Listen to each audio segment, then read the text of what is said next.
अस्सलाम वालेकुम। रसूल करीम सल्लल्लाहु अलैहि वसल्लम ने फ़रमाया कि नफली नमाज, रोज़ा और सदक़े से बेहतर अमल दो मुसलमानों के दरमियान में सुलह करवाना है। अज़ीज़ दोस्तों, आज का हमारा टॉपिक जरगा सिस्टम, जिसमें दो लोगों के दरमियान में राज़ीनामा करवाना होता है। दोस्तों, किसी भी मुल्क या माशरे में दो तरीक़ों से इंसाफ का अमल होता है। एक को हम कहते हैं फॉर्मल जस्टिस सिस्टम और दूसरा हमारे पास है इनफॉर्मल जस्टिस सिस्टम।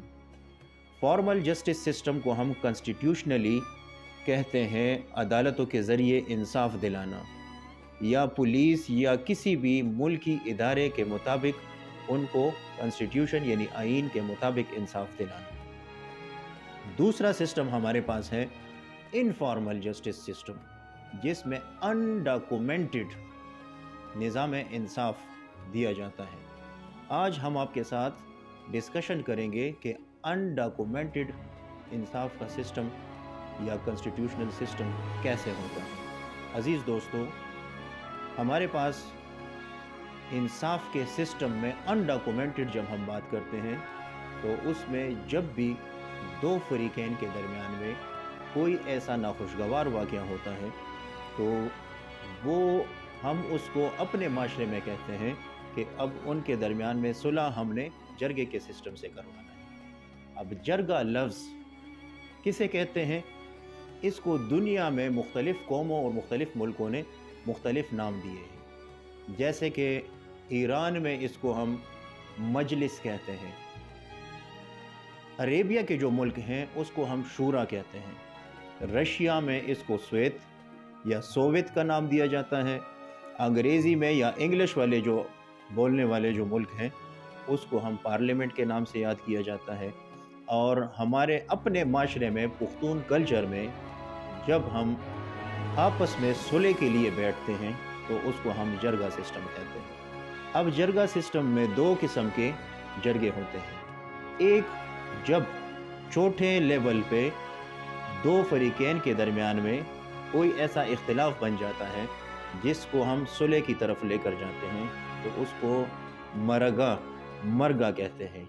और दूसरा किस्म हमारे पास जब किसी बड़े सतह पर इख्तिलाफात पैदा होते हैं या किसी दो कौमों के दरमियान में इख्तिलाफ पैदा होता है तो उसको फिर हम जरगा कहते हैं। जरगा आम तौर पर पुख्तून माशरे में एक इंतहाई अदब और एहतराम का नाम है।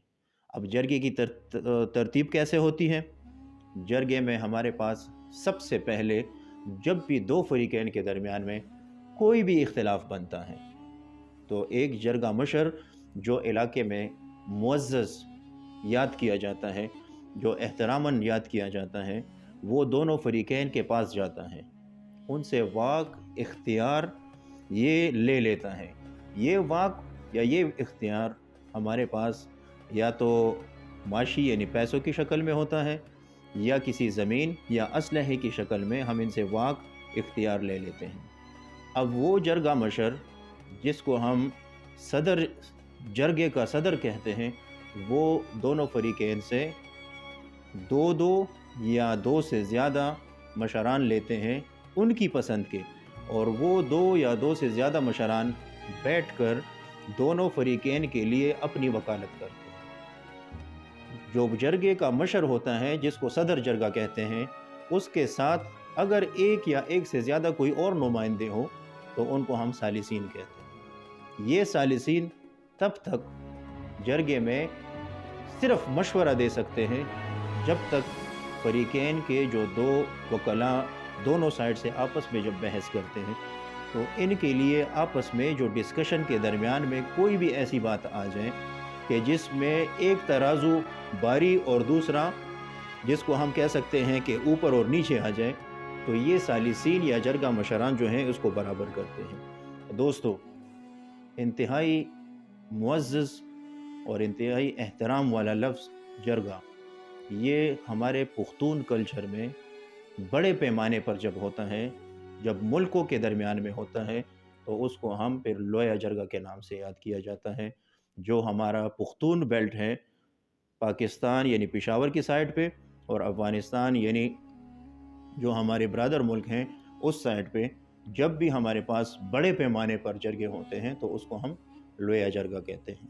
دوستو، میں آپ کو مزید اس کے بارے میں کچھ انفارمیشن دینا چاہتا ہوں کہ جب بھی یہ راضی نامے کے لیے ہم اپنا اثر و رسوخ استعمال کرتے ہیں، اور جب یہ جرگہ بٹھانے کے لیے جب جرگہ مشر اس کو ہم کہتے ہیں کال دیتے ہیں یا ان کو بلاتے ہیں، تو ہم ایک ایسی جگہ منتخب کرتے ہیں جس پہ دونوں فریقین کا مشترکہ راضی ہو۔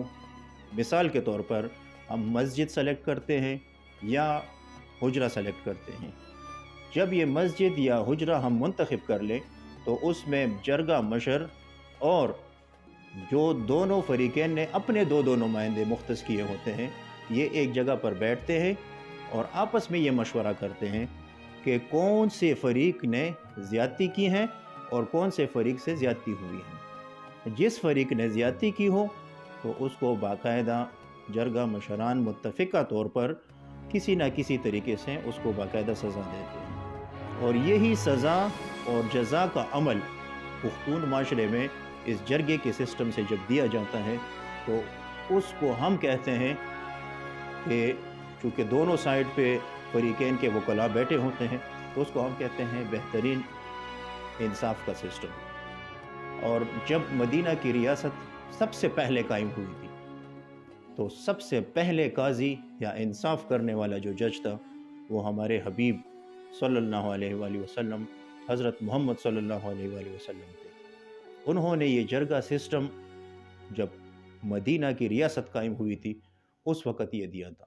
تو عزیز دوستو، میں آج آپ کو واضح کرتا چلوں کہ یہ سسٹم اسلامی لحاظ سے، قومی لحاظ سے، دنیاوی لحاظ سے، ہر لحاظ سے دو لوگوں کے درمیان میں راضی نامے کے لیے بہترین سسٹم ہے۔ اب یہ میں کیوں کہہ رہا ہوں؟ کیونکہ جب ہم پولیس کی طرف جاتے ہیں تو میں کسی ادارے کے خلاف بات نہیں کر رہا، لیکن جب بھی ہم پولیس ڈپارٹمنٹ کی طرف جاتے ہیں تو ان بیچاروں پہ امن قائم کرنے کے لیے بہت بڑے بڑے برڈنز ہوتے ہیں۔ جب ہم عدالتوں کی طرف جاتے ہیں تو اس عدالت میں لاکھوں کیسز پینڈنگ پڑے ہوئے ہیں۔ تو میں اپنی طرف سے حکومتی سرپرستی جو بھی فیصلہ کرنے والے لوگ ہیں، میں ان سے درخواست کرتا ہوں کہ اس جرگہ سسٹم کو، اس جرگے والے نظام کو ایک قانونی حیثیت دی جائے، جس کو ہم پھر انفارمل کی جگہ فارمل جسٹس سسٹم یا کنسٹیٹیوشنل جسٹس سسٹم اس کو ہم کہیں۔ اگر یہ سسٹم ایسے ہوگا، میں آپ کو یقین دلاتا ہوں کہ عدالتوں سے، قانون کی وزارتوں سے اور انصاف قائم کرنے والے ادارے، چاہے وہ پولیس ہوں یا لا اینڈ آرڈر قائم کرنے والے ایجنسیز ہوں، ان کے لیے بہت بڑی آسانی ہو جائے گی۔ میں اپنے نوجوان نسل کو بھی یہ کہتا چلوں کہ یہ ایک بہترین سسٹم ہے جس میں انصاف کا بول بالا ہوتا ہے۔ آپ سب کا بہت بہت شکریہ۔ Thank you.